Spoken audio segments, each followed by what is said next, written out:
Questions are still flying over when U.S. officials knew the attack on a Libyan consulate was terror-related.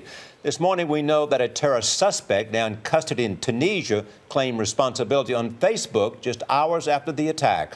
Senior correspondent John Miller, former FBI deputy director, is here. John, good morning. Good morning, Charles. So what do we make of this arrest in Tunisia?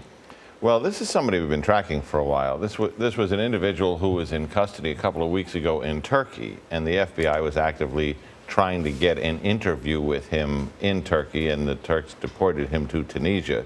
So now they're negotiating with the Tunisian government. His significance is he's reportedly behind that posting claiming responsibility. The question about him is that probably doesn't make him a leader of Ansar al-Sharia claiming responsibility, but it may mean that he has access to a leader who instructed them. So they're anxious to talk to him.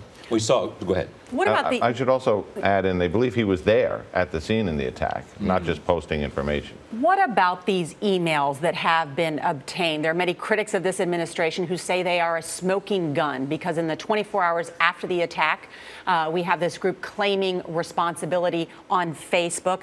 We heard Secretary Clinton said yesterday, well, posting something on Facebook is not in and of itself evidence. What do you think? I mean, based on the number of terrorist attacks we've seen, the early claims of responsibility are often inaccurate. Sometimes one group will try to claim responsibility for somebody else's attack. So when you see a claim, you make note of that. It's certainly a good indicator, but it's not evidence, especially on Facebook.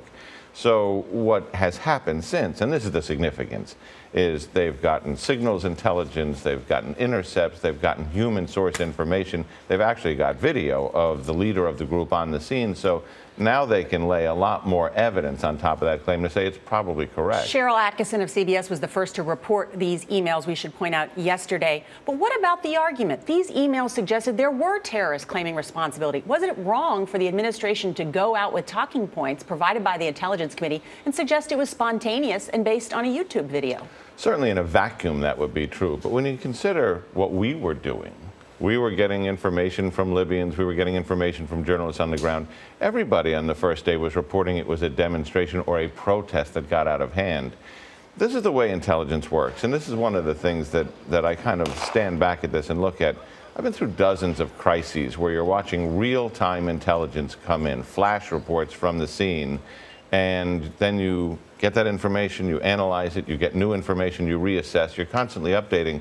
The only difference is the crises I was running and taking intelligence in from weren't happening in the middle of a hotly contested presidential election, and that's the rub here. Everything here is just the way it always goes. It's just being distorted. All right, John Miller, thank you.